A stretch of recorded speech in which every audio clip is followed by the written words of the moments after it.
Hindi niyo ako naiintindihan. Lahat kayo. Paano niyo naman ako maiintindihan? May kanya-kanya na kayong buhay. Ano na bang pakialam ninyo? Okay lang kasi patay na si Papa. Okay lang kasi biyuda na si Mama. Umiiyak na sabi niya.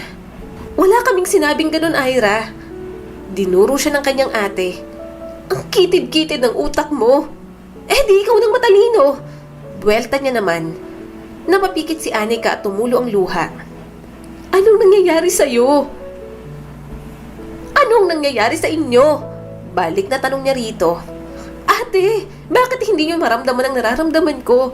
Nagloko si Mama. Si Mama yan na mahal ni Papa, pero anong ginawa niya?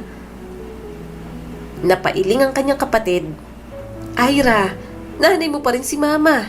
Dugot laman mo ang babaeng nagluwal sa'yo. Pwede kang magalit pero hindi ganito. Ang bastos mo na. Talagang kaya mong sabihin